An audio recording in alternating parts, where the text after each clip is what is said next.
The champagne glass slipped from Seren Aldane's fingers and shattered against the marble floor the exact moment her fiancé announced his engagement to another woman. The sound was swallowed by the collective gasp, but Seren felt it in her bones.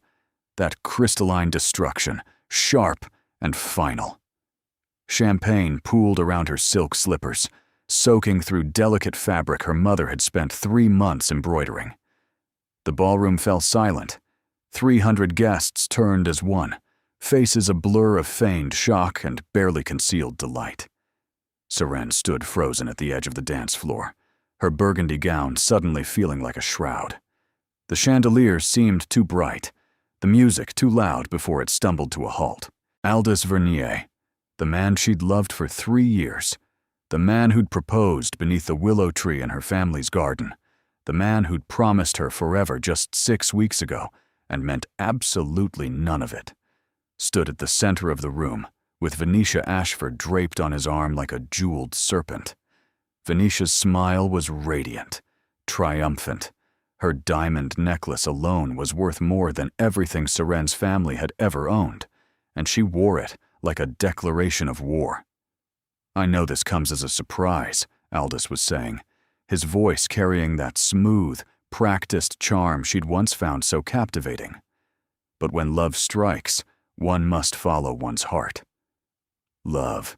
He dared speak of love while Seren stood 20 feet away, wearing the dress she'd saved for months to afford, the dress she'd meant to wear when they announced their own engagement tonight. Because that had been the plan. Their plan, discussed just this morning over breakfast, sealed with a kiss that now burned like poison on her lips. He hadn't been lying about that part. Tonight had changed everything, just not in any way she could have imagined in her worst nightmares. Whispers erupted around her like flames catching dry kindling. She caught fragments. Abandoned. Humiliated. Did you see her face? Always knew she wasn't enough. The Aldane girl, imagine. Each word a knife, sliding between her ribs with surgical precision. "Move," her mind screamed. "Walk away. Don't let them see you break." But her legs wouldn't obey. She was drowning in plain sight, surrounded by sharks in silk and satin who'd been waiting for exactly this moment. The Aldane family had once been wealthy, respected, powerful. Her grandfather had dined with nobility. Her father had owned ships that crossed oceans. Now they clung to the edges of society by their fingernails, and everyone knew it. Everyone, including Aldous, who'd apparently decided Venetia Ashford's fortune was worth more than 3 years of whispered promises and stolen kisses. "Seren," a voice cut through the fog. Low, controlled, utterly unfamiliar. She turned, grateful for any interruption. A man stood beside her, tall, dark-haired, with a face that seemed hewn from winter itself.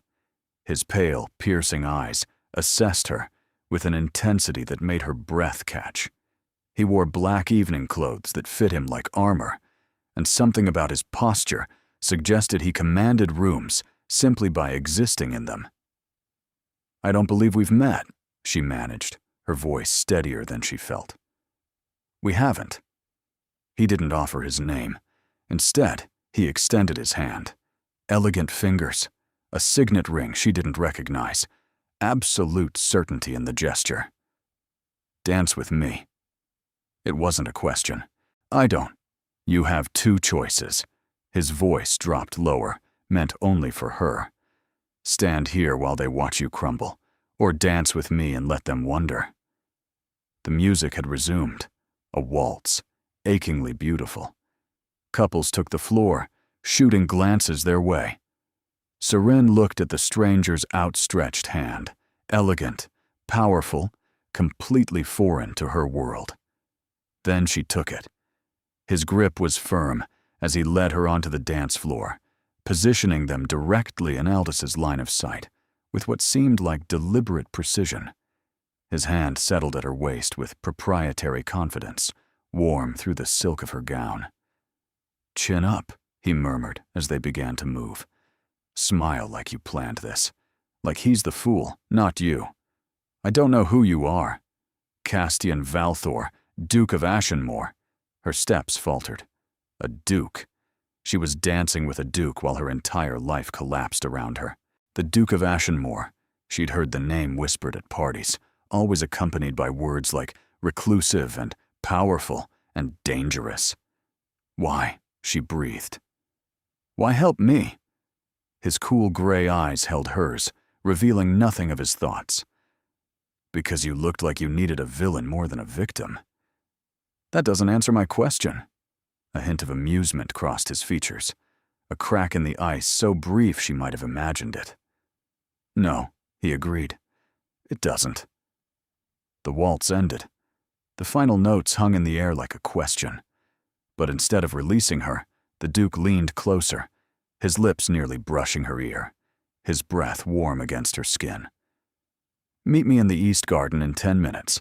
I have a proposition for you. Before she could respond, he stepped back, bowed with formal precision, and disappeared into the crowd, leaving Seren alone on the dance floor with 300 pairs of eyes watching and absolutely no idea what had just happened. The East Garden was dark and cold. Seren wrapped her arms around herself and questioned every decision that had brought her here. She should be home by now. Instead, she was skulking through a strange garden to meet a stranger who'd offered nothing but cryptic words. Niall. The thought of him made her chest ache. He'd gotten himself tangled with moneylenders again, dangerous ones this time. That was half the reason she'd agreed to let Aldous announce their engagement tonight. His family's connections could have helped extract Neil before the situation turned deadly. Now that hope was ash, along with everything else. You came. She spun, heart lurching. Castian Valthor emerged from the shadows near a marble fountain, his dark figure blending with the night. Only his silver-gray eyes caught the moonlight, gleaming like a predator's in the darkness. Against my better judgment, she said, pleased that her voice didn't shake. Your better judgment led you to Aldous Vernier. Perhaps it's time to try a different approach. The words stung because they were true. What do you want, Your Grace? He moved closer, hands clasped behind his back, studying her with that unnerving intensity that seemed to strip away pretense. I watched you in there, the moment he announced his betrayal. Do you know what I saw? A woman being publicly destroyed? No. He stopped an arm's length away. I saw a woman who didn't collapse, who refused to give them the satisfaction of watching her fall. Seren's throat tightened. I was too shocked to move. Perhaps. Or perhaps you're stronger than you realize. He paused. I have need of someone strong. For what? Marriage. The word hung between them like smoke, impossible and absurd. You're proposing to me? Her voice came out strangled, pitched higher than she intended. You don't know me. We've spoken for perhaps 5 minutes total. This is madness. I know enough. His voice remained clinical. You're from a declining family. Your debts are considerable. 12,000 sovereigns. Your brother Niall has fallen in with Gregor Thane's moneylenders, which means he's approximately 3 weeks from having his legs broken. After tonight, your marriage prospects are ruined. Each fact landed like a blow. How did he know about Niall? Why do you know these things? Because I make it my business to know everything useful, he assessed her. And you might prove very useful. What purpose? I need a wife. You need salvation. This can be mutually beneficial. You could have any woman in that ballroom. Why me? Because they want something from me. Power, prestige, access. You want only escape. That makes you valuable. What's stopping you from simply not marrying? My grandmother. She's arranged a match with Rowena Blackmere. Unless I present an alternative soon, I'll be bound to a woman whose family's interests conflict with my own. Seren laughed bitterly. So I'm your emergency exit. Yes, and I'm yours. The question is whether you're practical enough to accept. If I refuse, then you return to your crumbling townhouse, your mounting debts, your ruined reputation. Your brother faces Gregor Thane's men alone. Your parents sink deeper into despair. Her hands clenched. You're cruel.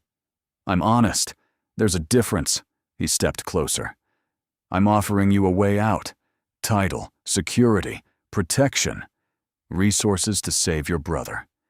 In exchange, you play my wife and keep Rowena at bay. For how long? His demeanor altered subtly, too quickly for her to read. There and gone like lightning behind clouds. That remains to be seen. The night pressed in around them. Inside the ballroom, music played on. A world that had just expelled her, celebrating without missing a beat. I need time to think. You have until midnight.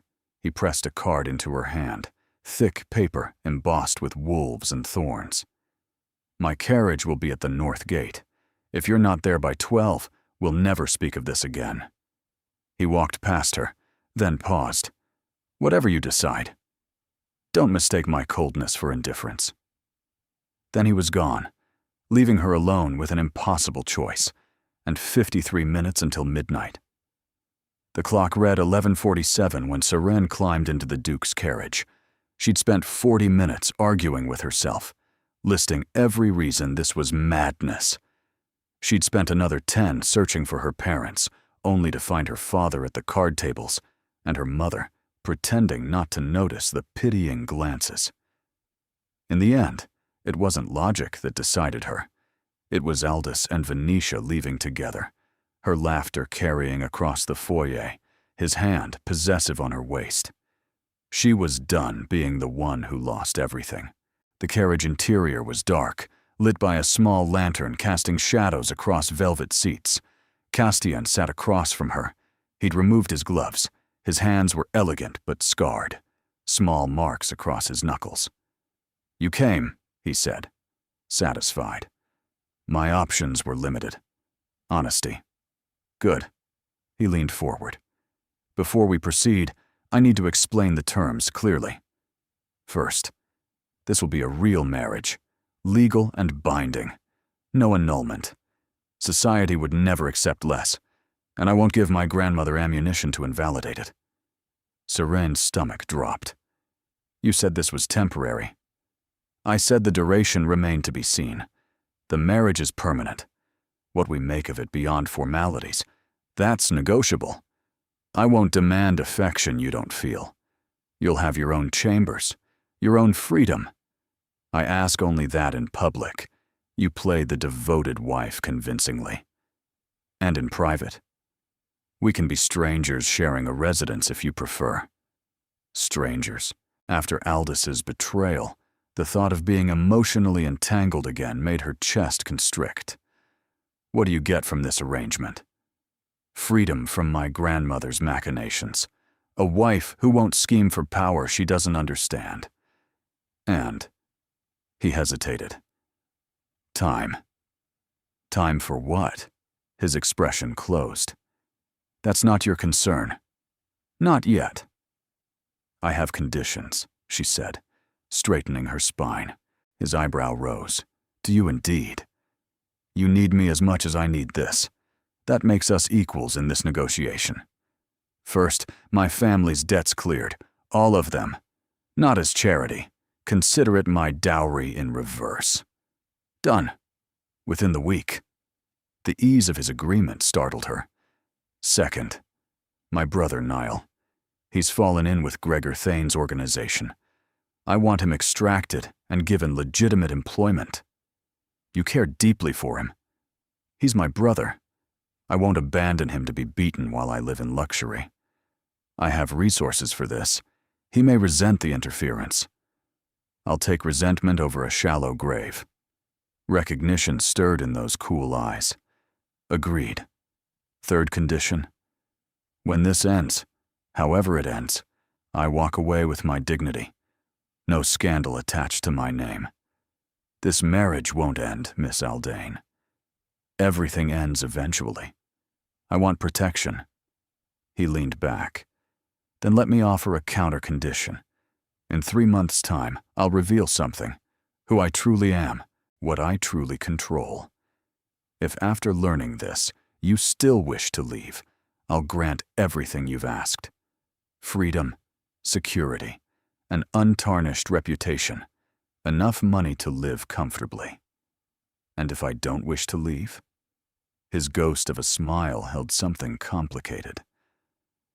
"Then you'll understand why I needed a wife strong enough to stand beside me." The carriage rocked gently as it rolled through the dark streets, leaving the glittering ballroom further behind with each turn of the wheels. Outside, the city slept, unaware that inside this velvet-lined box, 2 strangers were bargaining with their futures. "Why 3 months?" she pressed. "Why not tell me now, if it's so important?" "Because that's how long it takes to know if someone can be trusted with dangerous truths. Because I've made mistakes before, trusted too quickly, revealed too much, paid the price for that naivety. I won't make those mistakes again." "You expect me to marry you not knowing what truth you're hiding?"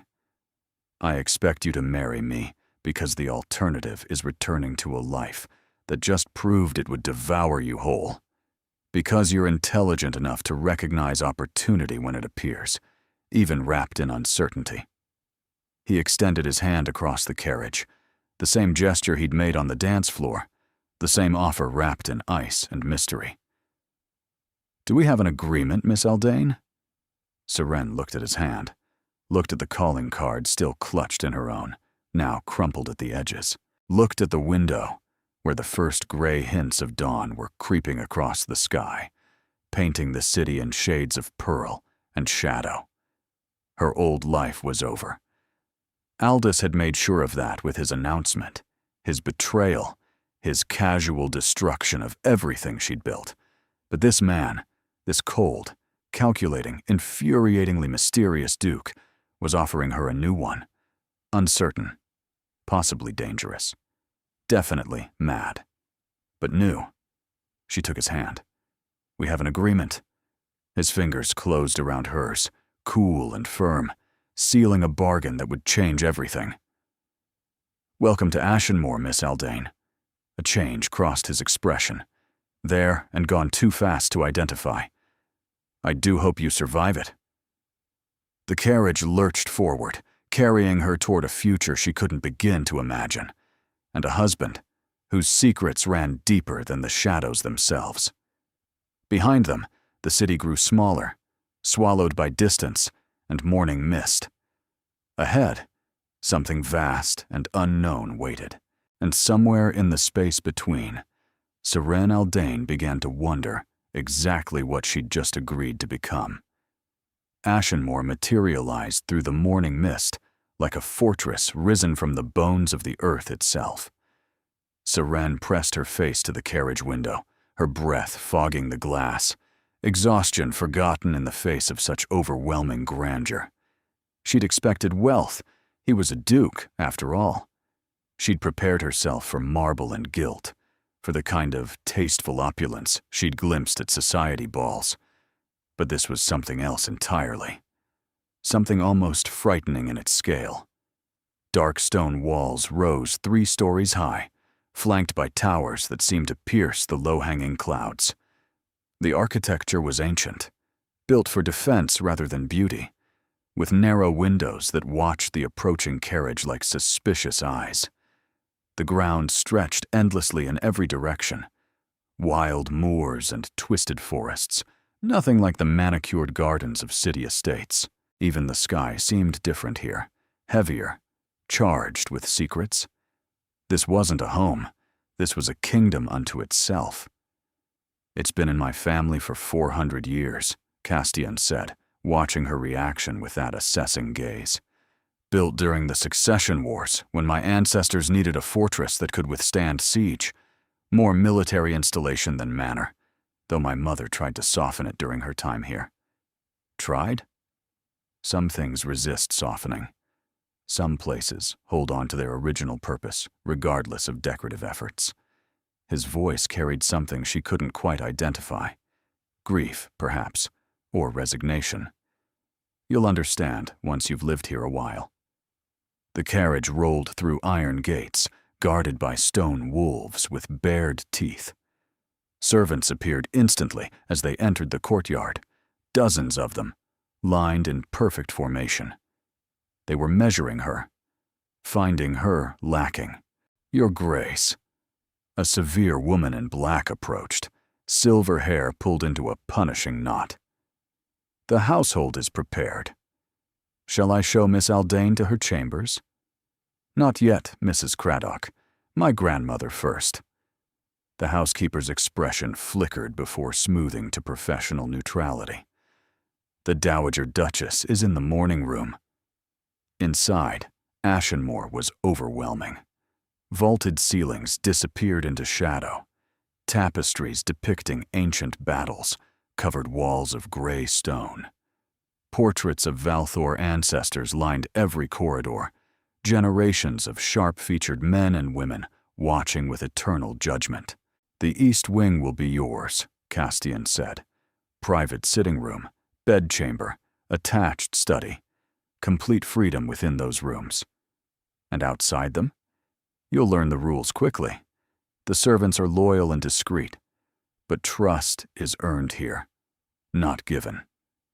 They stopped before a set of carved double doors depicting those same wolves from the gate, frozen in eternal vigilance. Castian's hand hesitated on the handle, the first sign of uncertainty she'd seen from him. "My grandmother is difficult." That's an understatement.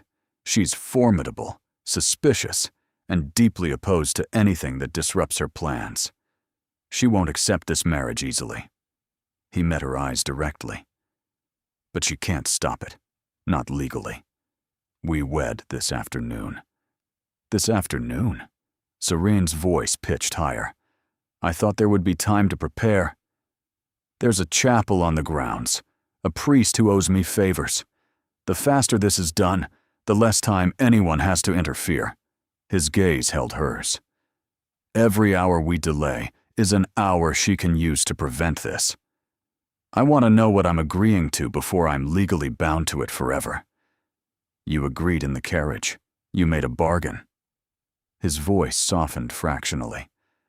"I know this is overwhelming, but I need you to trust me for a few more hours." Could she? She barely knew this man. Now she stood in a stone fortress preparing to marry a stranger who spoke of secrets and things she might not survive. "A few more hours," she said. "Then I want answers." The doors swung open before she could respond. The woman seated by the fireplace could have been hewn from the same gray stone as the estate. White hair swept back from a face all angles and edges, elegant and terrifying in equal measure. Her black gown was adorned only by a single ruby brooch, the color of fresh blood, positioned directly over her heart. Her eyes, that same cool gray shade as Castian's, locked onto Serene with predatory focus. So, the Dowager Duchess Corisanda Valthor didn't rise, didn't offer greeting or courtesy, simply sat there like a queen on her throne, radiating disapproval. "This is your rebellion."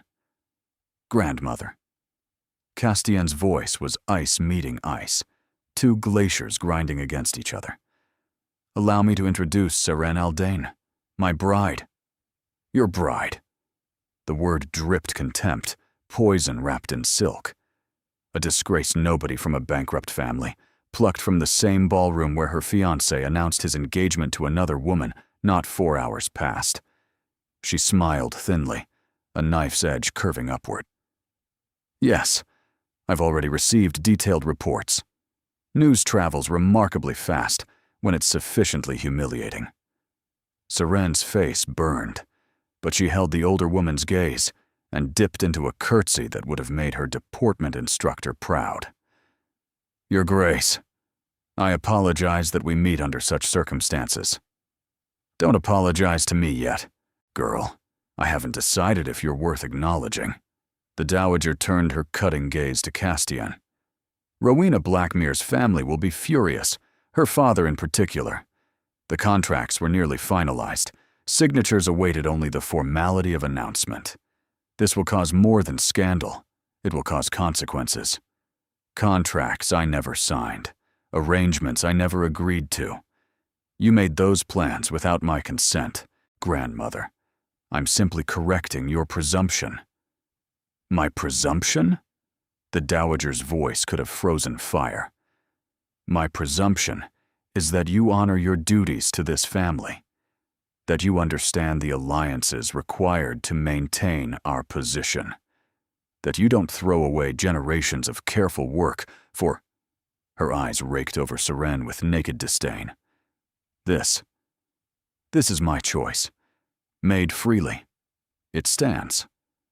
The temperature in the room dropped several degrees as grandmother and grandson stared at each other. A battle of wills Seren could feel crackling between them like lightning. Currents ran beneath this family. History she didn't understand. Power dynamics that went far deeper than simple disagreement about marriage. Finally, the dowager waved a dismissive hand. Take her away. Get her cleaned up. She looks like she's been crying, and we can't have that. If this farce of a wedding must happen today, at least make her presentable. Her gaze cut back to Serene. We'll speak later, girl. Alone. And you'll tell me everything you know about why my grandson truly chose you, or I'll make your life in this house very uncomfortable indeed. Castian took Serene's arm and guided her from the room before she could respond. That went better than expected, Serene said weakly once the doors closed behind them. That was her being restrained. She's saving her full response for later, when she's had time to strategize. His grip on her arm tightened briefly, not painfully, but with urgency.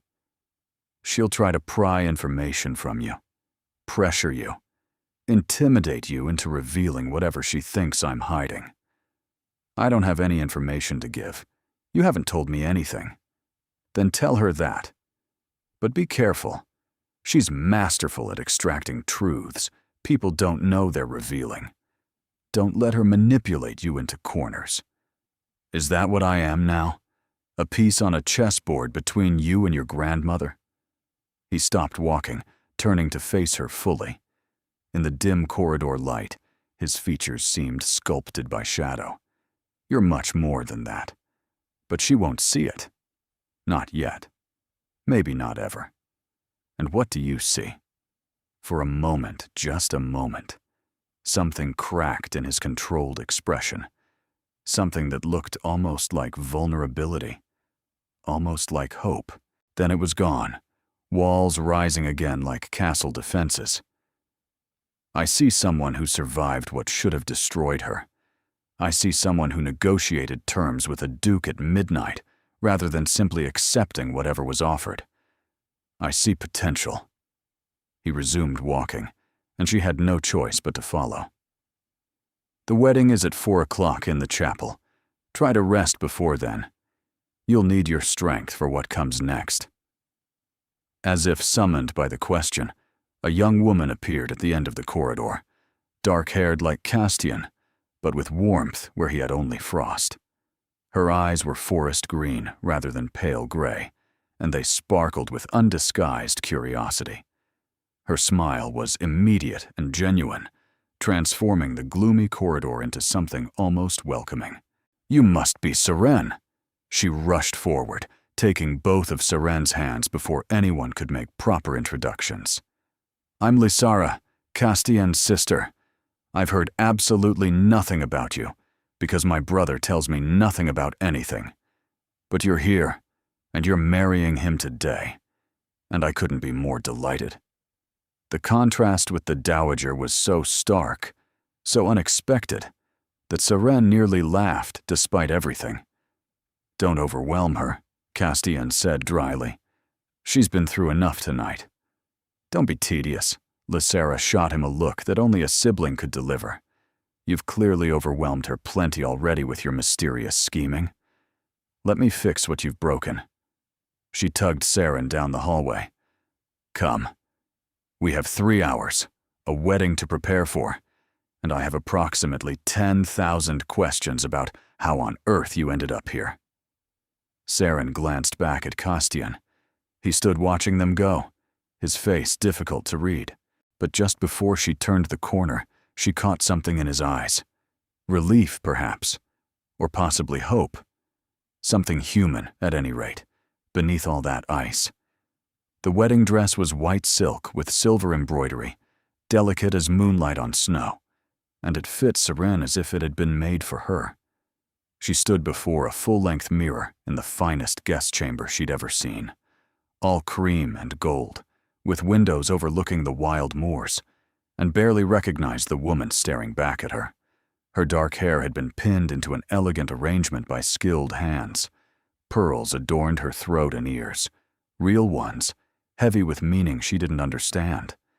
The gown fell around her like water, catching the afternoon light.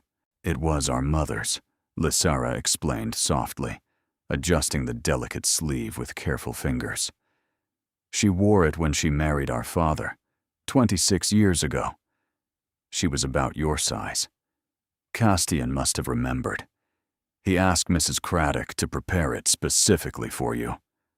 Serene's chest tightened unexpectedly. He kept his mother's wedding dress? He keeps everything of hers, her books, her jewelry, her portrait in his study. Lysara's voice carried old grief, worn smooth by time. "She died when I was born. Complications from the birth. He was 8 years old. I think keeping her things is his way of holding on to someone he barely got to know." The dress suddenly felt heavier. This wasn't just silk and embroidery. This was memory, loss, a piece of someone beloved offered to a stranger. "You look terrified," Lysara observed, meeting Seren's eyes in the mirror. "I am terrified. I'm wearing a dead woman's dress to marry a man I met hours ago in a house full of secrets, with a grandmother who wants to destroy me. Good. That means you're taking this seriously. That means you understand the stakes." Lysara settled onto the settee, tucking her legs beneath her with unconscious grace. Most of the women who've pursued Castian only saw the surface, the title, the fortune, the power. They never bothered to look underneath. And what's underneath? Lysara's expression grew complicated, weighted with truths she seemed uncertain about sharing. Grief, mostly. Our father died 2 years ago. It broke something in Castian. He was always serious. Father used to call him my little old man because he never played like other children. But after Father's death, he closed off completely, threw himself into work, stopped attending social functions, stopped seeing friends, stopped doing anything except managing estates and other responsibilities. Other responsibilities? You'll learn about those eventually. Or you won't. That's for Castian to decide. Lysara's eyes held Seren's in the mirror, suddenly serious. "But I'll tell you this. My brother chose you for a reason. He doesn't do anything without reason. If he saw something in you worth binding himself to forever, then there's something there, even if neither of you can see it yet." A knock interrupted before Seren could respond. "It's time," Mrs. Craddock announced through the door. The chapel was small and cold, built from the same gray stone as the rest of Ashenmoor, lit by candles that cast flickering shadows across ancient walls. Narrow windows let in slants of pale afternoon light. No guests gathered in the wooden pews. No flowers adorned the altar. No music swelled to announce her entrance. Just a priest who kept glancing nervously at the dowager, who sat in the front pew, radiating disapproval like heat from a forge. Just Lysara, who squeezed Seren's hand and whispered encouragement. Just Mrs. Craddock and a handful of senior servants bearing witness. And Castian. He stood at the altar in formal black, his dark hair swept back from that angular face, watching Seren walk toward him with an expression she couldn't read. He looked like something from a Gothic novel, the mysterious lord in his ancient castle, waiting to claim his bride. The ceremony was brief, words spoken and repeated, ancient vows that bound them together in the eyes of law and God. Seren heard herself promising to honor and cherish, heard Castian making the same promises, felt the weight of a simple gold band sliding onto her finger. When the priest instructed Castian to kiss his bride, he leaned in and pressed his lips to her forehead. Gentle, chaste, oddly tender. Not the kiss of a lover, the kiss of someone sealing a covenant.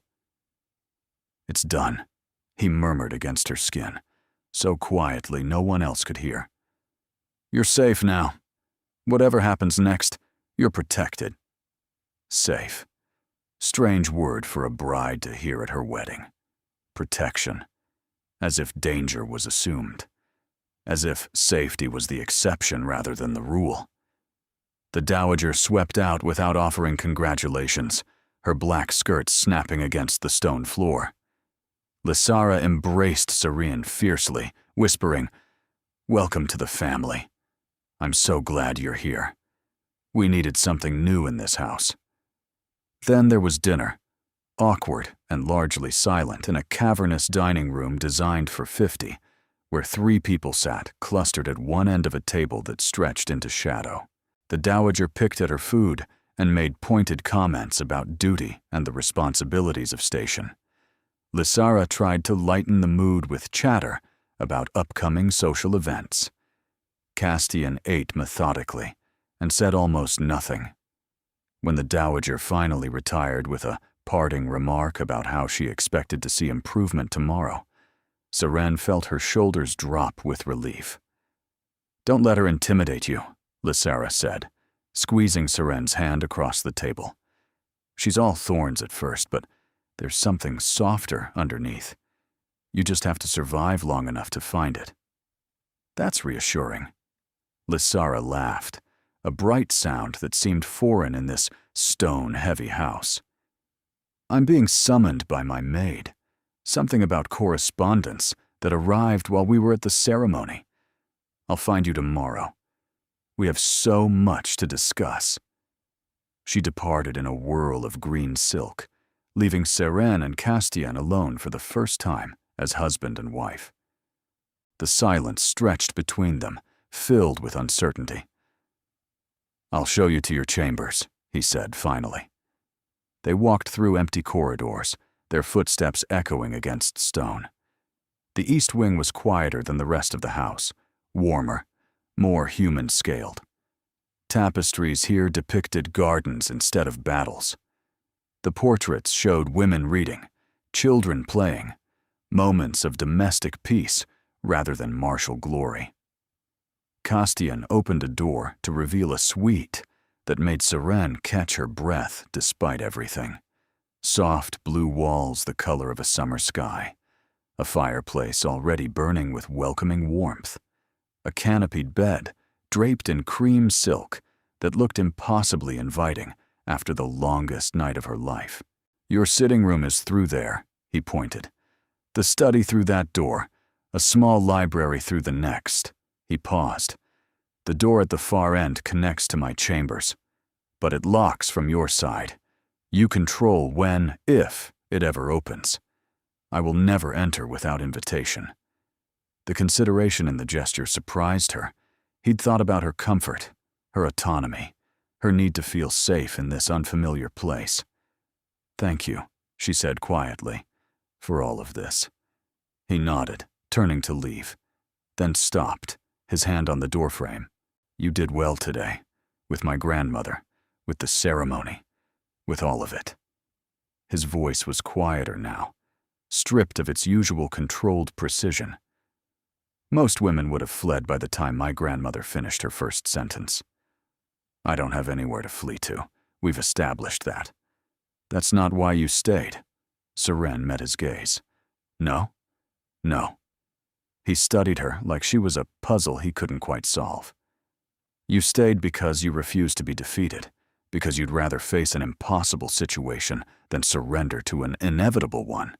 It's written all over you, in how you hold yourself, how you speak, how you look at challenges. A ghost of something, not quite a smile, crossed his face. That's why I chose you, Seren. Not because of your circumstances, because of who you are within them. He left before she could respond, closing the door softly behind him. Seren sank onto the edge of the magnificent bed, overwhelmed and exhausted, and utterly alone. She was the Duchess of Ashenmore now, married to a stranger, living in a fortress full of secrets and hostile relatives. And somewhere beneath it all, buried under layers of ice and mystery, was a man who'd looked at her tonight like she might actually matter. She didn't know what to do with that. 3 weeks passed, and Seren began to learn the rhythms of Ashenmore. She learned that Castian rose before dawn, vanishing into his study with correspondence that arrived by messenger at all hours. She learned that he took breakfast alone, dinner with her, and Lysara, when his grandmother didn't interfere, and rarely spoke more than necessary. She learned that the servants respected him absolutely, obeyed without question, and never discussed his business within her hearing, no matter how carefully she listened. She learned that she was being kept at arm's length from something, and she still had no idea what. But she also learned gentler things. She learned that Lysara was brilliant and bored, desperate for companionship after years of isolation in this remote estate. She learned that Mrs. Craddock's severity masked genuine care for the household's well-being. She learned which corridors caught the morning light, which library alcoves offered the best reading spots, which gardens had been allowed to grow wild and beautiful. She learned that letters arrived regularly from London now, letters addressed to her mother, containing bank drafts that would clear the debts she'd carried for years. She learned that a formal offer of employment had been extended to her brother Niall through intermediaries, a position managing accounts for a shipping concern, legitimate work, safe work, a chance to rebuild himself. Castian had kept his promises, all of them, without fanfare or expectation of gratitude. "You're brooding," Lysara observed one morning, finding Seren in the library with a book she hadn't actually been reading. "I'm thinking. Same thing in this house. Brooding runs in the family. You'll start doing it too, eventually." Lysara plopped into the chair beside her, arranging her skirts with habitual grace. "What's troubling you?" "Everything. Nothing." The way Castian looked at her sometimes across the dinner table, like he wanted to say something, then thought better of it. The locked doors she'd discovered in the north wing, secured with complex mechanisms she couldn't begin to understand. The letters marked with seals she didn't recognize. The visitors, who came at odd hours and left before anyone could see their faces. "I don't understand him," Seren admitted. "Your brother. He's given me everything I asked for, protected my family, cleared our debts, made sure my brother has options. But he barely speaks to me. He's generous from a distance and absent up close. Few people understand him. He doesn't let them close enough to try. But you do. You're his sister. You grew up together." Lysara's smile dimmed like a candle guttering. "I understand the boy he was before, the one who used to read me stories and teach me to ride and sneak me sweets from the kitchen when grandmother wasn't looking." Her voice softened with old affection. "The man he's become since father died. That version keeps even me at a distance. What happened when your father died? Beyond the obvious grief?" The pause that followed was too long, too weighted, too careful. "Castian inherited more than a title," Lysara said slowly, choosing each word with visible deliberation. "He inherited responsibilities, obligations, things that father managed quietly for years, things that required constant attention and judgment and sacrifice." She stopped. "I shouldn't say more." "Why not?" "Because he asked me not to. Because there are boundaries I've agreed to respect, even when they frustrate me." Lysara looked toward the window, where rain streaked the glass in silver rivulets. And because there are things in motion, Seren, things that started long before you arrived, you're caught in the middle of them now, whether you realize it or not, whether any of us intended it or not. A chill ran down Seren's spine despite the fire crackling in the hearth. What things? Asked Castian. He won't tell me. He keeps saying to wait, to trust him, that I'll understand eventually. Then make him tell you. Push back. Demand answers. Lysara stood, squeezing Seren's shoulder. He needs someone who'll challenge him. Everyone in this house just obeys. They respect him. They follow his orders. But no one questions him. Maybe that's what he requires as a leader. But it's not what he needs as a man. That evening, Seren didn't wait for Castian to retire to his study after dinner. Instead, she found him there first, waiting in the chair across from his desk, her hands folded in her lap, and her expression determined. He stopped in the doorway when he saw her, surprise flickering briefly across his features before the familiar control reasserted itself. Serene. We need to talk, really talk, not pleasantries over dinner or passing comments in hallways. An actual conversation about what's happening in this house. His expression shuddered immediately, walls rising like castle defenses. About what specifically? About why servants go silent when I enter rooms. About the locked doors in the north wing that I'm clearly expected to ignore. About visitors who arrive at midnight and leave before anyone can see their faces. About the letters marked with seals I don't recognize. She rose, facing him directly. About whatever it is you're hiding that everyone in this house knows except me. You agreed to wait 3 months. I agreed before I realized I'd be living in the dark, while everyone around me whispers about things I don't understand. Before I realized I'd be treated like a guest in my own home, a guest with limited clearance, limited trust, limited everything. She stepped closer. I'm your wife, Castian. Legally, permanently, as you insisted. Doesn't that earn me something? Even a partial truth? The conflict on his face was visible, the first time she'd seen him genuinely struggle with his legendary control. Something warred behind his eyes. Duty and desire. Caution and need. It's not about trust, he said finally. Then what is it about? Protection. From what?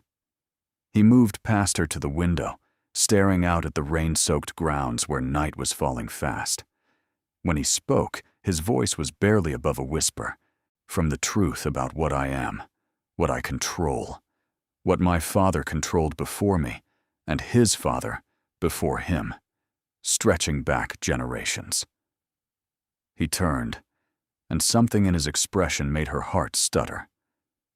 There are forces in this empire, Seren, powers that operate behind crowns and parliaments, that move nations without anyone knowing they exist. Powers that shape wars and trade routes and royal successions. My family has stood at the center of those forces for 400 years. Seren's mouth went dry. What are you saying? I'm saying that the Duke of Ashenmore is a mask, a convenient fiction for the public, for society, for everyone who doesn't need to know the truth. His voice dropped lower still, weighted with secrets too heavy to speak aloud. Beneath that mask is something else entirely. Someone who influences half the decisions that shape this empire. Someone with enemies who would destroy everything he loves to reach him. The room tilted. The fire seemed suddenly too bright, too hot.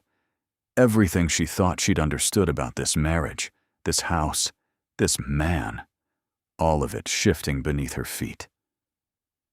And now, Castian continued, his pale eyes burning into hers. You're tied to that someone. Which means those enemies will eventually come for you, too.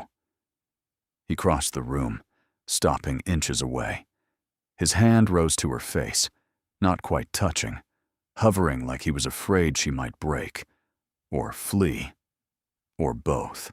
That's why I wanted to wait, to see if you could handle this world before dragging you deeper into it, to know if you were strong enough to bear the weight of these truths.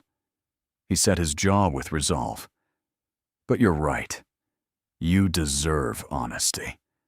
You've earned that much. So here's the first piece of it. What? The midnight visitors aren't criminals or conspirators. They're generals, ministers, ambassadors. The shadow council that actually runs this empire while the crown waves from balconies and signs documents it doesn't understand. His thumb brushed her cheek, feather-light. And in 2 weeks, they're gathering here, at Ashen Moor, to decide the succession of the Eastern Territories. You'll meet them. They'll assess you. And if they find you wanting— He didn't finish the sentence. He didn't need to. Why are you telling me this now? Serene whispered. Tonight, after weeks of silence? Because you asked, because you pushed, because you refused to accept the surface answers and demanded something real. He stopped, something raw flickering through his expression. Vulnerability he seemed surprised to find himself showing. Because I'm starting to think you might be strong enough to stand beside me after all. Because I want you to be strong enough. Because— He stopped again, shaking his head. I don't know how to say the rest. Not yet. He released her and stepped back, the walls coming up again. But they seemed thinner now. More permeable. The Thornwood Ball is in 3 days. Our first public appearance as husband and wife. Society will be watching, judging, drawing conclusions. My grandmother will be watching closest of all. And there will be people there who serve the Shadow Council. People who will report back everything they observe about you. What do I need to do? Be exactly who you've been since you arrived. Bold, unbreakable, unafraid. His ghost of a smile held no warmth, only something that looked almost like hope. Can you do that, Seren? She thought of Aldous, of public humiliation, of watching her life collapse while 300 people stared and whispered. She'd survived that. She'd walked out of the ashes and into this impossible new life. She could survive anything. Watch me, she said. The Thornwood Ball glittered like a jewel box come to life. Chandeliers dripping crystal fire, gowns in every color of sunset and twilight, music that swelled and retreated like waves against a shore. Seren stood at the top of the grand staircase in midnight blue velvet, Castian's hand warm at the small of her back. Below them, 500 faces turned upward, watching, judging, hungry for scandal. Her throat tightened, but she kept her chin high. Ready? Castian murmured. No. Good. Neither am I. But we do it anyway. They descended together, step by careful step, Seren's hand resting on Castian's arm with practiced grace. The whispers started immediately, a susurrus of speculation that followed them across the ballroom like smoke from a fire. Serene caught fragments. The jilted one, married within hours. What could he possibly see in her? Desperate? Scheming? Nobody. Presume she trapped him somehow. She lifted her chin higher with each word. Duchess of Ashenmoor. A woman materialized before them, blocking their path with deliberate precision. Raven-haired, alabaster-skinned, with eyes like polished obsidian that reflected the chandelier light. Her crimson gown clung to her figure like a declaration of war, cut lower than fashion strictly permitted, designed to draw and hold attention. How absolutely fascinating to finally meet you. Seren didn't need an introduction. She knew exactly who this was. Lady Rowena Blackmere, she said evenly. Your reputation precedes you. As does yours. Rowena's smile was a knife wrapped in silk, beautiful and deadly. Though I confess, the stories painted a rather tragic picture. Abandoned at a ball, humiliated before hundreds. And then, her dark gaze flickered to Castian with something like hunger. Rescued by a duke who'd never shown interest in anyone. How terribly romantic. Almost too perfect to be believable. Romance takes many forms. Not all of them fit society's preferred narratives. Indeed it does. Rowena stepped closer, her voice dropping to dangerous intimacy. Some forms are genuine. Others are convenient arrangements made in desperation. Little bargains struck in dark gardens when options are running out. Her eyes glittered. I wonder which applies here. Rowena. Castian's voice cut through like frost on glass. You forget yourself. Do I? She turned that glittering gaze on him, anger and desire mixed together like poison. I forget nothing, Your Grace, especially not promises made to my family, contracts nearly signed, expectations carefully cultivated over years of patience and planning. Her smile sharpened. Did you think I would simply accept this substitution? This nobody plucked from disgrace to warm your bed while I'm discarded like yesterday's fashion? I think, Castian said quietly, dangerously, that you should walk away before you say something you'll genuinely regret. Something with consequences. Regret? Rowena laughed, a sound like breaking glass, beautiful and painful. The only regret here is yours, Your Grace. You'll realize it soon enough, when you're tired of playing savior to damaged goods, when you want a woman of actual substance, when you remember what you could have had. She glanced at Serene with undisguised contempt. I give it 3 months before you're knocking on my door again, begging forgiveness. She swept away before anyone could respond, leaving silence in her wake like the aftermath of a storm. Serene's hands trembled at her sides. She forced them still through pure willpower. She's wrong, Castian said. Is she? He turned her to face him, his grip firm on her shoulders. Look at me, Serene. She did. Those gray eyes held something she hadn't seen before. Not coldness, but intensity. Purpose. Something almost fierce. You are not damaged goods. You are not a substitution. You are not a bargain I made in desperation or regret. His voice dropped lower.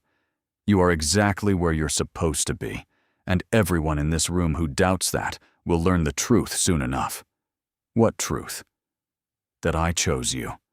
Not despite your circumstances, because of them. Because you survived what would have destroyed someone weaker. Because you're standing here, facing these wolves in their silk and diamonds, when you could have hidden away and surrendered. His thumb brushed her shoulder. That's not desperation. That's strength. And it's exactly what I need beside me. The music swelled. Couples took the floor in an elegant waltz. Dance with me, he said. This time it wasn't a command. It was a request. She took his hand. They moved together with surprising grace, Serene following his lead as naturally as breathing. She felt the eyes tracking them, curious, hostile, calculating. But wrapped in Castian's arms, the judgment felt distant, manageable, almost irrelevant. People are staring, she whispered. Let them stare until their eyes ache. I don't care. They're wondering why you married me. They can keep wondering until the end of time. I don't owe them explanations. His hand pressed more firmly against her back, drawing her slightly closer than strict propriety allowed. I don't owe anyone explanations except you. You said there are people here from the Shadow Council, people who will report back. His expression shifted, the lightness fading. I said they would assess you. I didn't say their assessment would determine anything. It doesn't matter. Their opinion of you changes nothing about my decisions.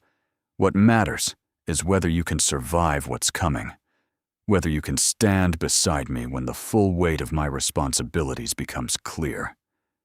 He spun her gracefully, pulling her closer as they turned. I'm starting to believe you can.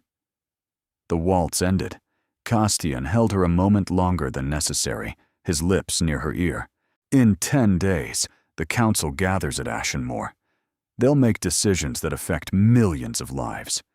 And they'll watch you. Not because you're my wife, but because they need to know if you're a liability or an asset.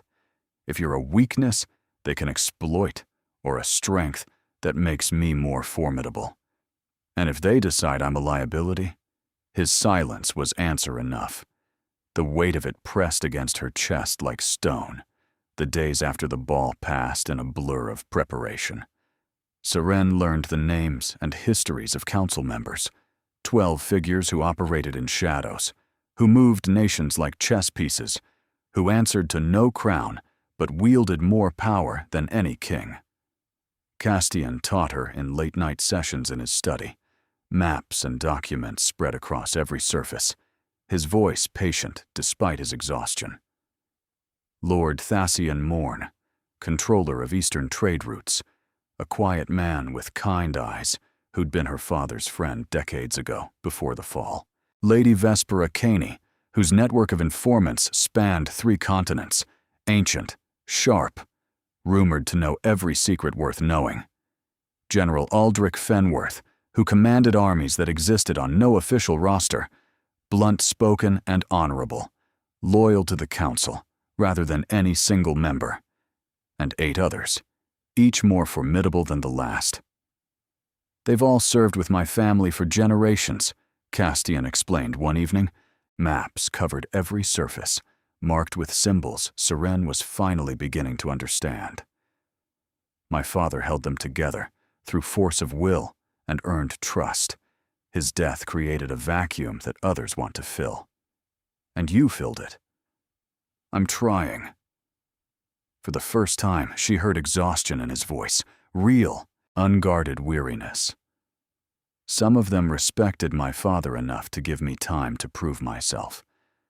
Others see opportunity in my relative youth and inexperience.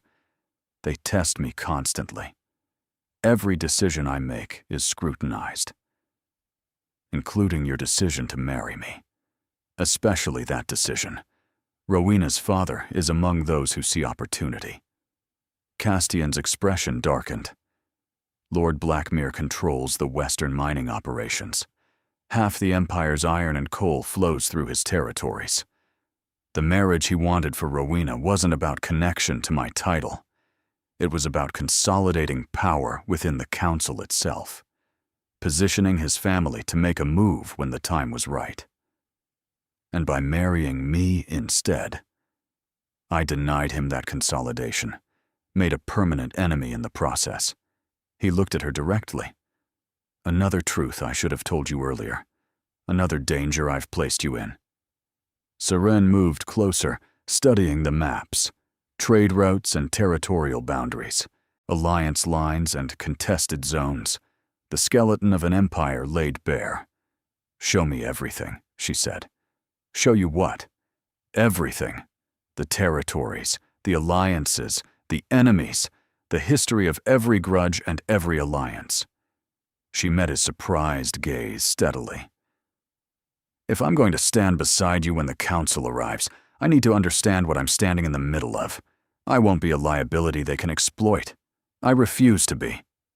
For a long moment, he simply stared at her. Then his expression shifted, the walls lowering just slightly, letting warmth through the cracks. Come here. He guided her to the largest map, his hand warm against her back. For hours, he explained. Trade routes and territorial disputes, old grudges and fragile alliances, the delicate balance that kept the empire functioning while crowns and parliaments performed their public theater. Wars that had been prevented, successions that had been arranged, crises that had been managed from the shadows.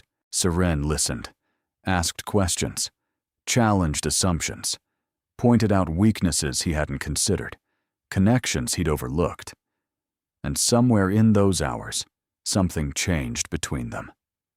You understand this better than most council members, Castian said finally, something like wonder in his voice.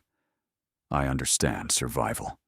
How to look at a situation and see not just what's happening, but what's about to happen. Politics is just survival, with better clothing and higher stakes. He laughed, an actual laugh, rusty with disuse but genuine. It transformed his face, softening the sharp edges, making him look younger, almost approachable, almost warm. What? She asked. Nothing. But he was still smiling. You just reminded me of my father. He said something similar once. He would have liked you. Was that a compliment? The highest I'm capable of giving. They stood close now, closer than they'd been since the wedding. Serene could smell cedar and something darker. Ink and old books, the scent of late nights and endless work. Could see the faint lines of exhaustion around his eyes, the tension he carried in his shoulders like armor. When did you last sleep properly? She asked. I don't remember. Weeks, maybe. That's not sustainable. Neither is ruling a shadow empire while pretending to be a simple duke. I do what's necessary. His smile faded. I've always done what's necessary. And what's necessary tonight? The question hung between them, weighted with meanings she hadn't quite intended, but didn't take back. Castian's hand rose to her face, hovering just above her cheek. I should let you rest. The council arrives in days. You'll need your strength. That's not what I asked. His eyes searched hers, looking for permission, looking for certainty, looking for something he seemed afraid to find. Serene. I'm tired of being careful.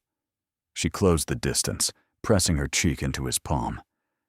I'm tired of locked doors and separate chambers, and pretending this marriage is just an arrangement between strangers.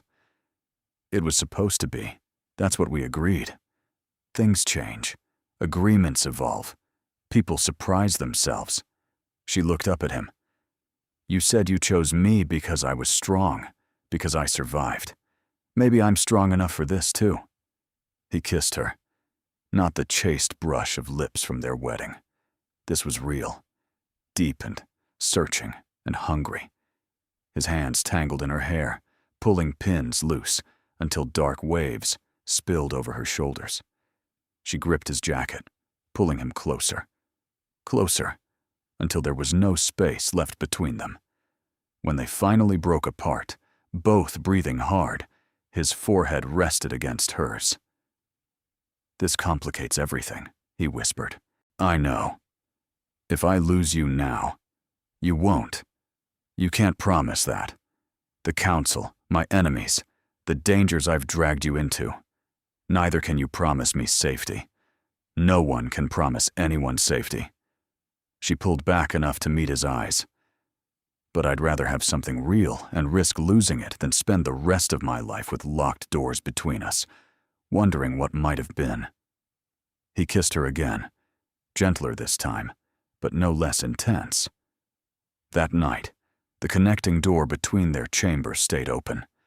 The morning of the council gathering arrived gray and cold, the kind of day that seemed to swallow color from the world.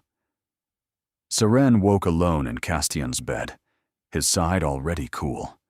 A note rested on the pillow, written in his precise hand. Preparations required. Lysara will help you dress. Trust no one today but family. Stay alert. C. Trust no one.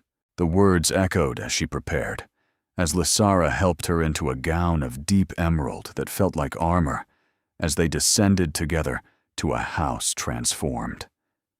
Ashenmore had filled with strangers overnight, servants she didn't recognize, moving with efficient purpose, guards in unfamiliar livery positioned at every entrance, and faces, hard, calculating faces that tracked her movement through every corridor with undisguised assessment. Stay close to me, Lysara whispered, linking their arms. Until the formal dinner tonight, you're safest in company. Don't let anyone draw you into private conversation. Where's Castian? In session with the council. They've been locked in the north wing since dawn. The doors won't open until they've completed preliminary business. The locked doors. Finally, Seren understood their purpose. Not to hide things from her, but to protect whatever happened inside. Hours passed, like thick honey. Seren played her role, the gracious hostess, the demure wife, the woman who smiled and deflected and revealed nothing. She felt the assessment in every glance, the weighing, the silent judgments being formed and filed away. By late afternoon, she was exhausted from performing. She'd retreated to a quiet alcove near the library, seeking a moment of solitude, when she heard voices, low, urgent, familiar. The dowager, and someone else. A man. Can't trust her. She came from nothing, knows nothing about our work, and now he's told her everything. The second voice was male, cultured, dripping disdain. Your grandson has lost his judgment. My grandson, the dowager said coldly, has made his choice. Unfortunate as I find it. Unfortunate? It's catastrophic. The Blackmere Alliance would have secured the Eastern Territories for a generation. Instead, we have this merchant's daughter playing at nobility, wearing your daughter-in-law's dress, sharing your grandson's bed. It's an insult to everything this council represents. Seren's blood ran cold. She pressed deeper into the shadows. What do you propose, Lord Blackmere? So this was Rowena's father, the enemy Castian had warned her about. Remove her. Quietly. An accident, perhaps, or a sudden illness. She's new to the household. No one would question fragile health. The Duke would mourn appropriately, recover eventually, and we could redirect his attention to more suitable arrangements. The casualness of it stopped Seren's breath. He was discussing her murder like rearranging furniture. You forget yourself. The dowager's voice cracked like a whip. Whatever I think of the girl, she is now family. Valthors do not dispose of family, however it was acquired. You'd protect her? After everything you've said about this marriage being a disaster? A long pause. Then, softer. I would protect my grandson's choices, even the ones I disagree with, even the ones I fought against. That is what family does. That is what loyalty means, not agreeing with every decision, but standing behind them once made. Then you're a fool, Coruscant, and fools don't survive in our world. Sentiment is weakness, and weakness is death. Footsteps retreated, heavy with anger. Seren pressed herself deeper into the alcove, heart pounding. Lord Blackmere wanted her dead. The dowager, harsh, critical, disapproving, had defended her. And somewhere in the North Wing, Castian sat with these same people, making decisions that shaped empires. Unaware that his wife had just been marked for removal, she had to tell him. But when she reached the North Wing, guards blocked her path with immovable resolve. Council is in session, Your Grace. No interruptions for any reason. It's urgent. Lives depend on. No interruptions. Duke's orders. She was still arguing, growing desperate, when the doors finally opened. Hours later, after dark, when Seren had nearly worn a groove in the corridor floor from pacing. Castian emerged, looking haggard, shadows under his eyes that hadn't been there that morning. Behind him, council members filed out, and among them, Lord Blackmere. His dark eyes met hers across the corridor. A slow smile spread across his face, satisfied, knowing, cruel. Duchess, he bowed, perfectly correct, perfectly mocking. Such a pleasure to see you so, invested in the proceedings, hovering at the door like a nervous mother. How touching. Seren held his gaze without flinching. The pleasure is mine, Lord Blackmere. He walked away, and the threat lingered in the air like poison. What happened? Castian gripped her arm, pulling her aside. You look like you've seen death itself. We need to talk, now, privately." In his study, she told him everything. The overheard conversation, the Dowager's unexpected defense, Lord Blackmere's casual suggestion of murder, delivered as if discussing the weather. Castian listened in absolute silence. When she finished, his expression was carved from granite. "I'll handle Blackmere." "How?" "You don't need to know the specifics." "I think I absolutely do, given he just suggested having me killed over afternoon tea." "Serene." He caught her face between his hands, forcing her to meet his eyes. "Trust me. Please.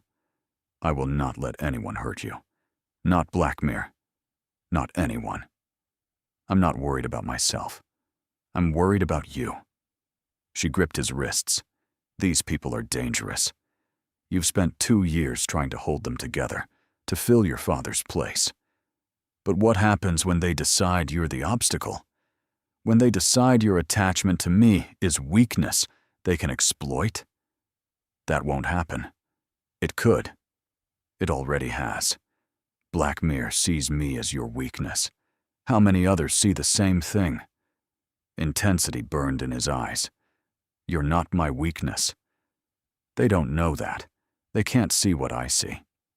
She softened her grip, her voice dropping. "They see a nobody from a bankrupt family who trapped a duke into marriage. They don't see someone who stayed up until midnight learning trade routes. They don't see someone who can read a situation and predict what's coming. They see liability. Then we'll show them differently." He released her face, stepping back. "Tomorrow is the final session. The council will vote on the Eastern succession. After that, most of them will leave.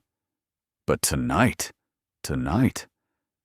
there's a formal dinner. Every council member will attend. Every ally and enemy in the same room, watching each other, watching you." His jaw set with determination. "And you'll sit beside me, as my Duchess, and prove to all of them that you're not a liability. And if I can't?" He didn't answer. He didn't need to. The formal dinner was a masterwork of tension disguised as elegance. 24 chairs surrounded a table that could seat 50. Council members arranged by rank and alliance, each placement strategic. The Dowager sat at one end, presiding like a queen despite her lack of formal position. Castian sat at the other end, calm and controlled despite everything. And Serene sat at his right hand, wearing emerald silk and a pleasant expression that hid her terror. Lord Blackmere sat directly across from her. His smile never wavered. "Such a charming tableau," Lady Vespera Caney observed from Serene's left. The spymaster was ancient, her face lined with decades of secrets, her dark eyes missing nothing. The young Duke and his unexpected bride. Quite the romantic story. All of London is buzzing. Romance has little place in our world, Lady Kane. Surely you know that better than anyone. No. Then what does have place, young Duchess? Survival. Loyalty. The willingness to protect what matters, regardless of cost or consequence. Serene held the older woman's gaze without flinching. "I may be new to your world, but those are languages I speak fluently. I've been speaking them my entire life." Something kindled in Vespera's ancient eyes. Interesting. Very interesting indeed. The dinner progressed through 7 elaborate courses, each more beautiful than the last. Conversation swirled, alliances tested, positions probed, threats veiled in pleasantries and compliments. Serene said little, but listened to everything, cataloging observations the way Castian had taught her. She noticed how Lord Blackmere deferred to General Fenworth, seeking the military man's approval. She noticed how Lady Vespera watched everyone with equal attention, her dark eyes recording every glance and gesture. She noticed how Lord Thasian Morn kept glancing at the Dowager, some silent communication passing between old allies. And she noticed how Castian commanded the table without raising his voice, a word here, A glance there, redirecting conversations, diffusing tensions, maintaining balance through sheer force of will.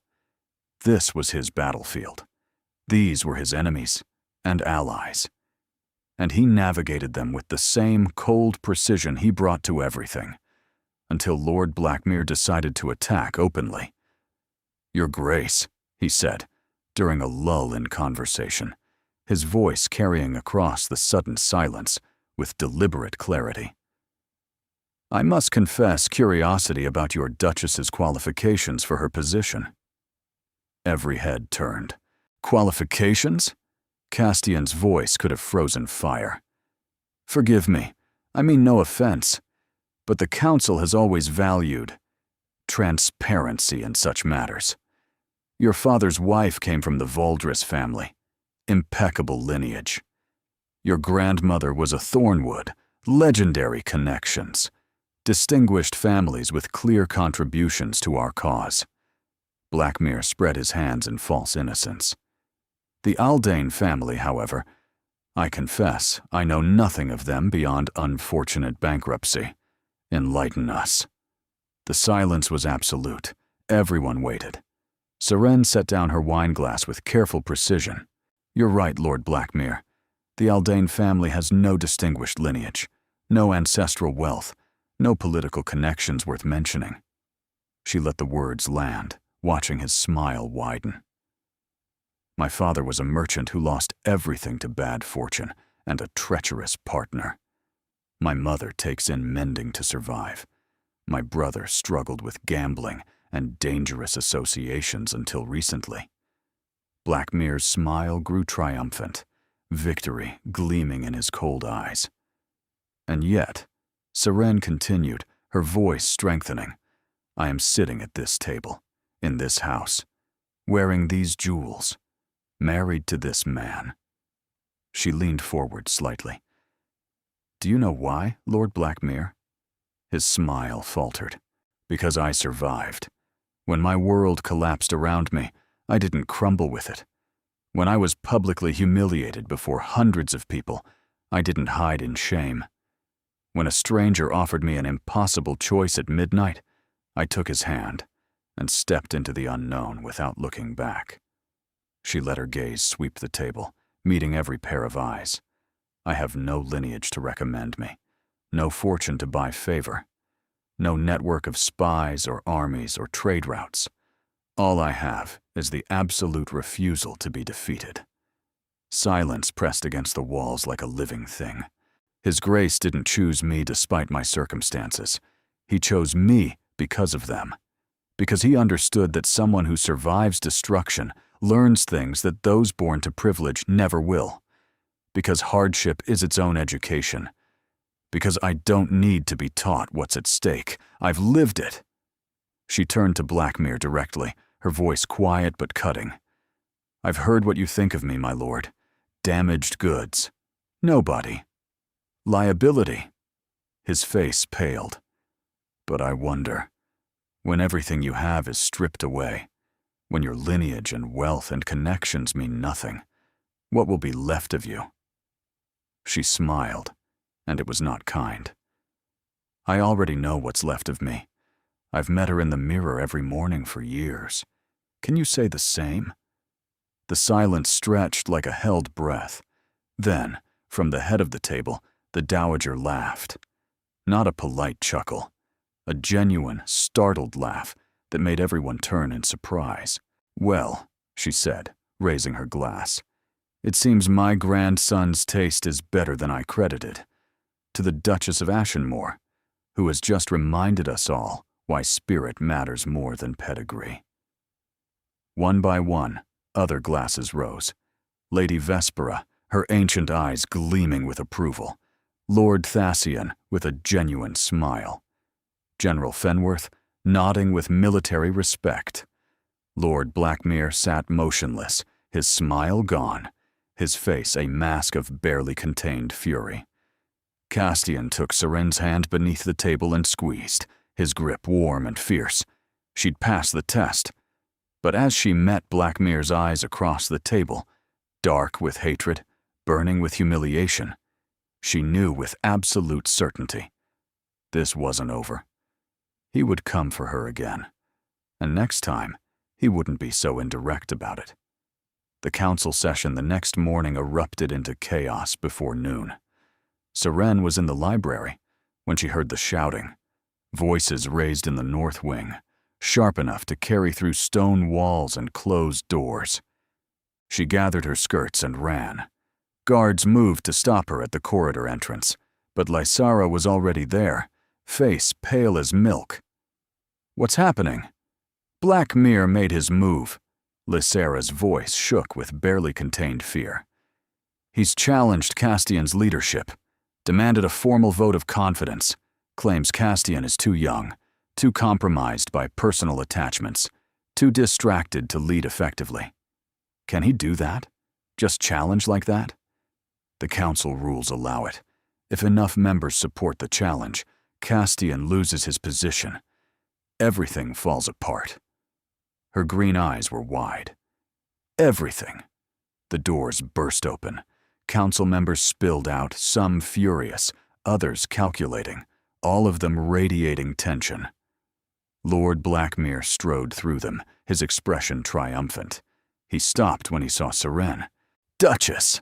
His bow was mocking, exaggerated. "I'm afraid your husband's position is somewhat precarious at the moment. Perhaps you should prepare for a change in circumstances. Start packing those lovely borrowed gowns." "What have you done?" "Merely exercised my rights as a council member. Your husband has proven himself compromised, distracted by domestic concerns when he should be focused on the Empire's needs. His judgment is clouded by—" His gaze raked over her with deliberate insult. "Sentiment. The council will never support you." "No? I have 7 votes already. I only need 1 more." His smile was a blade. "The vote is at noon. I suggest you prepare yourself for disappointment." He walked away, and the threat lingered in the air like poison. Seren pushed past the remaining council members, searching for Castian. She found him in the council chamber, standing alone at the head of a massive table, papers scattered before him like fallen leaves. He looked up when she entered. His face was devastated. "It's not over," she said immediately. "He has 7 votes. Lady Vespera hasn't committed either way. She's the swing vote, and she's refusing to meet with me.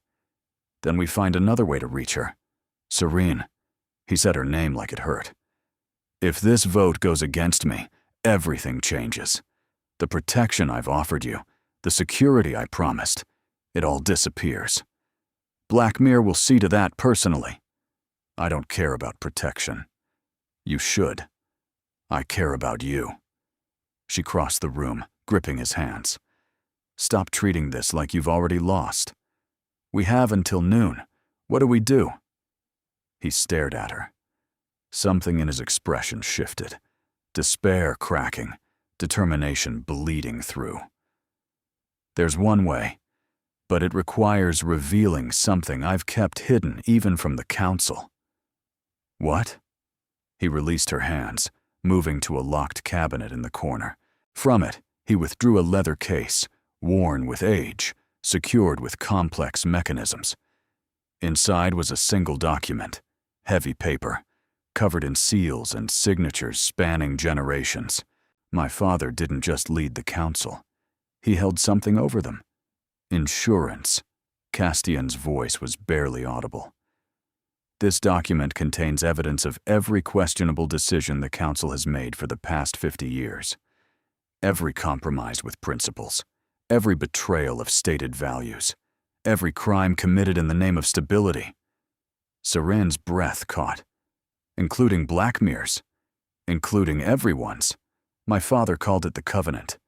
It was his guarantee that no one would move against him or the family. Mutual, assured destruction. Why haven't you used it?" "Because using it means destroying the council entirely. Every alliance, every arrangement, every carefully balanced relationship, all of it collapses." He met her eyes. "I'd rather lose my position than burn everything my father built." Even if losing your position means losing your life. Losing everything we've started. Yes. He said it without hesitation. Then, softer. Some things matter more than winning. No. Seren grabbed the document from his hands. You don't get to sacrifice yourself on principle. Not when there's another way. What other way? We don't use this against everyone. We use it against one person. She held up the covenant. How much does this document contain about Lord Blackmere specifically? Understanding dawned in Castian's eyes. Enough to destroy him 10 times over. Embezzlement. Unauthorized negotiations with foreign powers. Assassination orders. Things he'd hang for if they became public. Then we show Lady Vespera. Not the whole document. Just Blackmere's sections. We prove he's not trying to save the council from compromised leadership.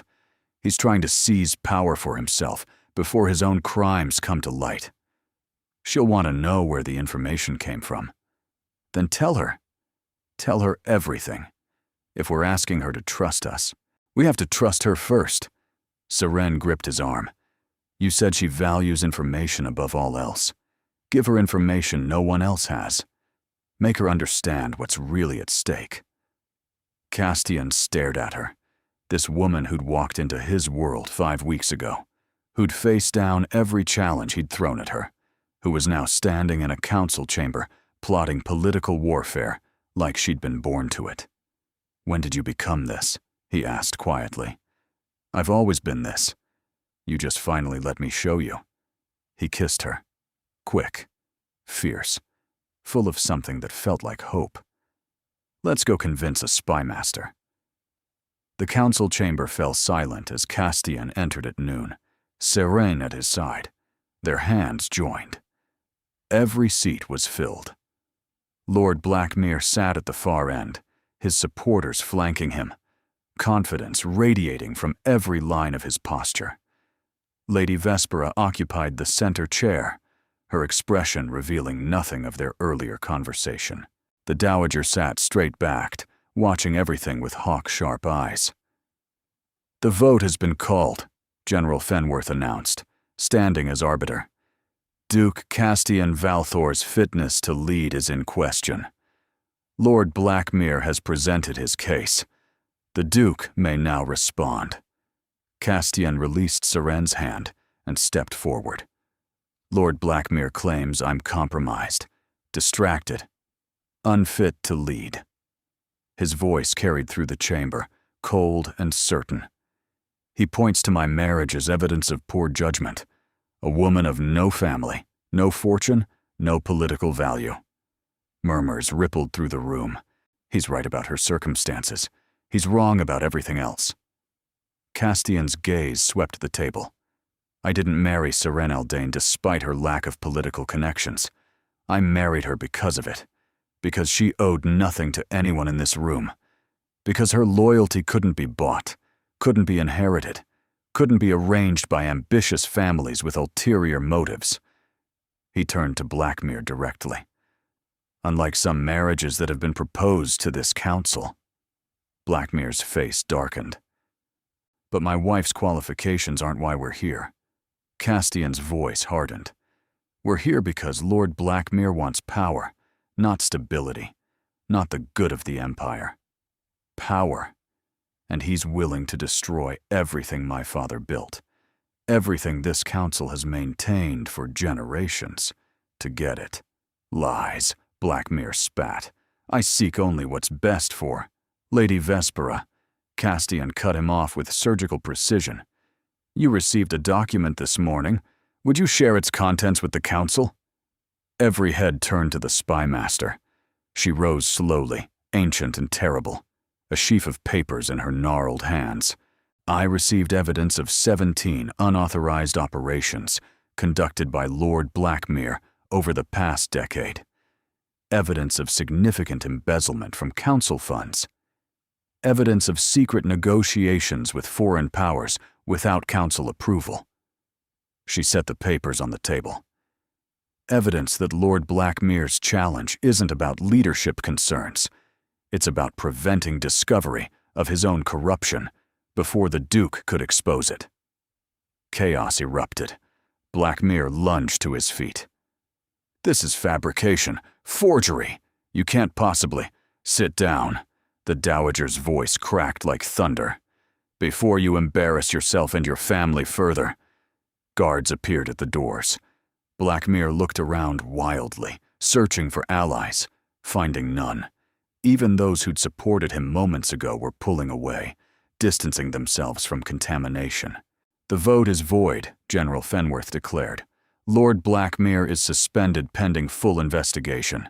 Duke Valthor retains leadership of this council." As guards led Blackmere away, his eyes found Seren across the chamber. The hatred in them was absolute, pure, undiluted, promising revenge. But so was his defeat. The council departed over the following days, some with pledges of renewed loyalty, others with careful neutrality, all of them looking at Seren differently than before. Not as a liability, not as an oddity, as something to be considered, respected, perhaps even feared. Lady Vespera found her on the morning of her departure, in the garden, where winter roses somehow still bloomed. "You have a gift for survival," the old spymaster said. "I've watched you these past days. You observe, you calculate, you act with precision when the moment demands it. I learned from necessity. The best teachers are often the cruelest." Vespera's dark eyes held something like approval. "Your husband is lucky to have found you. Luckier than he knows, perhaps. Or perhaps I'm lucky to have found him." Vespera smiled, a rare expression that transformed her ancient face. "Perhaps you found each other exactly when you were both needed. The world works that way sometimes, for those wise enough to recognize it." She left Seren alone with the roses, and a warmth that had nothing to do with sunshine. Rowena Blackmere came to Ashenmore 3 days after her father's arrest. She found Seren in the library, appearing without warning, her beauty diminished by fury and fear. "You've destroyed us," she said without preamble. "My father will hang. Our family's reputation is ashes. Everything we built, generations of work, gone because you couldn't stay in your proper place." Seren set down her book calmly. "Your father destroyed himself, Lady Rowena. His crimes were his own. I merely ensured they came to light before he could commit more." "You think you've won?" Rowena's voice cracked. "You think this makes you one of them? You're still nothing. Still nobody. Still the jilted girl who got lucky." "Perhaps." Seren stood, facing the woman who'd once seemed so terrifying. "But I'm the jilted girl who's still standing, who'll still be standing tomorrow, and next year, and decades from now. Can you say the same?" Rowena had no answer. She turned and fled, leaving only the echo of her footsteps. Seren watched her go without satisfaction, without triumph, only a quiet recognition that some battles, once won, left nothing but exhaustion in their wake. That evening, Seren found Castian in his study. But for once, the maps were put away. The correspondence sat untouched. He stood at the window, watching the last light fade from the sky. "It's done," he said as she entered. "Blackmere will face justice. His allies have scattered. The council is stable. More stable than it's been since my father died. Because of you. Because of us." He turned to face her. "I couldn't have done this alone. I was so focused on maintaining control, on not showing weakness, that I couldn't see another way forward. You showed me. I just suggested a strategy. You executed it brilliantly. You did far more than that." He closed the distance between them, his hands framing her face. "You stood beside me when you could have run. You fought for me when you could have protected yourself. You believed in me when I'd almost stopped believing in myself. Castian, I love you." The words hung between them, simple and devastating, transforming everything that came before. "I know I'm not easy to love. I know this world is dangerous. I know I've asked impossible things of you since the moment we met." His voice roughened. "But I love you, Seren. Not because you're useful, or strong, or strategically valuable. Because you're you. Because you make me want to be present in my own life. Because every morning I wake up grateful that you took my hand in that dark garden." Tears pricked her eyes. "I love you too. Even knowing what I am, what this life demands, the dangers that will never fully disappear, because of what you are." She pulled him closer. "Because you're the man who saw me at my lowest and offered me a chance to rise. Because you've carried impossible burdens and never stopped trying to do right by the people depending on you. Because underneath all that control is someone who cares so deeply, he's terrified of showing it." He kissed her, deep and true and full of promise.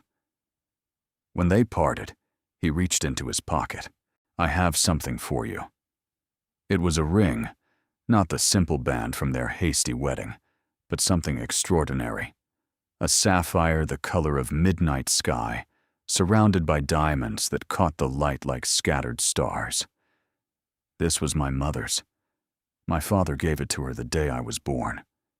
His voice was thick with emotion.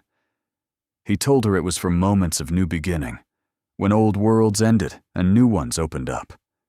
He slid it onto her finger. "You're my new beginning, Seren. Whatever comes next, we face it together." She kissed him again, tasting salt. His tears or hers, she couldn't tell. It didn't matter. Nothing mattered except this moment, this man, this future they'd somehow carved out of chaos and desperation. The grand ballroom of Ashenmore was transformed into something from a fairy tale. Candles blazed in every chandelier, their light multiplied by mirrors and crystal until the entire room seemed to glow from within. Music swelled from an orchestra positioned in the gallery above. 500 guests filled the space, council members and nobles, allies who'd once doubted them, and enemies who'd learned the cost of opposition. And at the center of it all, the Duke and Duchess of Ashenmore danced. "Everyone's watching," Seren murmured, her sapphire ring catching the light as Castian spun her gracefully.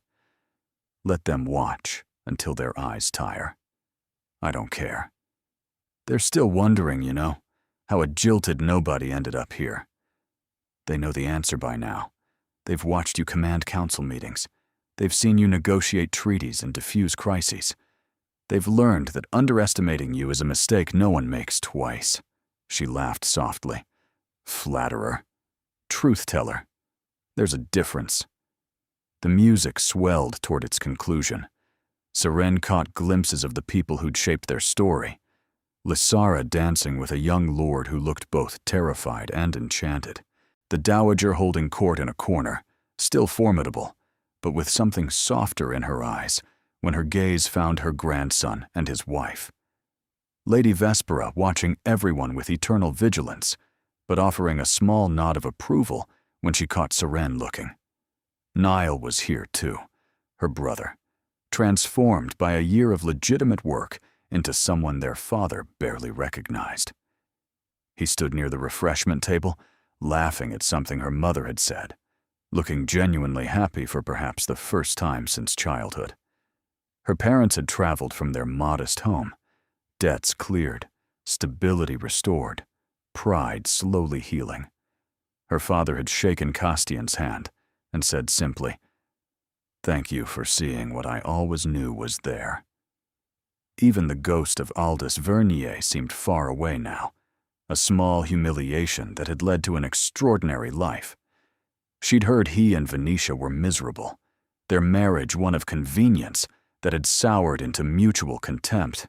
She couldn't bring herself to feel satisfaction, only gratitude that his betrayal had pushed her towards something better.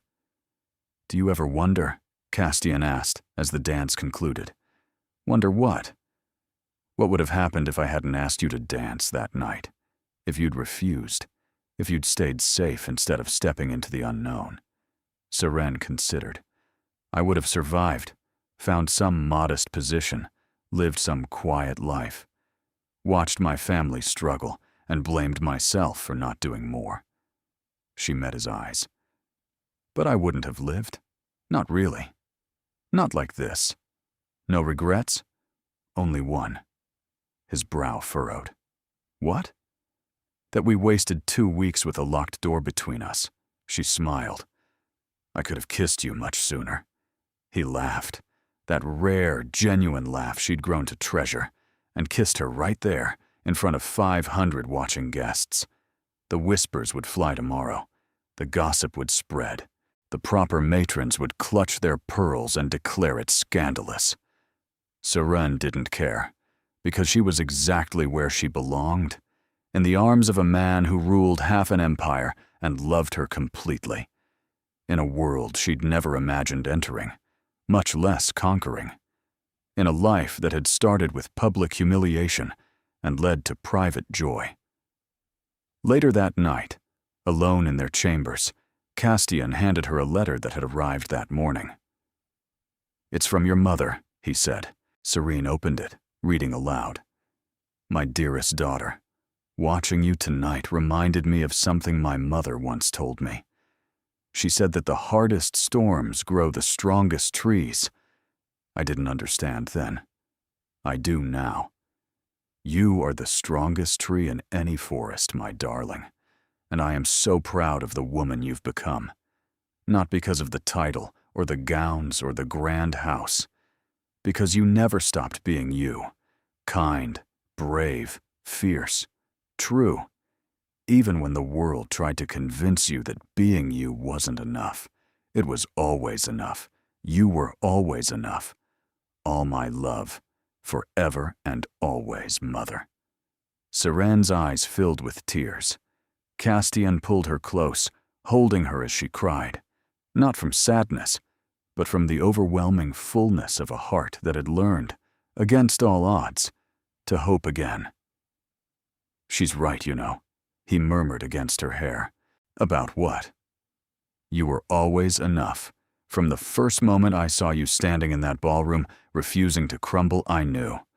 I just didn't have words for it yet." She pulled back, wiping her eyes. "What words do you have for it now?" He smiled, open and unguarded, all his walls finally down. "I have. I love you. I have. I'm grateful. I have. I can't imagine my life without you, and I don't want to try." He kissed her forehead, then her cheek, then her lips. "I have. Whatever comes next, we face it together. Always." "Always," she agreed. Outside, snow began to fall, the first of the season, blanketing Ashen Moor in white. Inside, wrapped in warmth and love and the certainty of belonging, the Duke and Duchess of Ashenmore began their forever.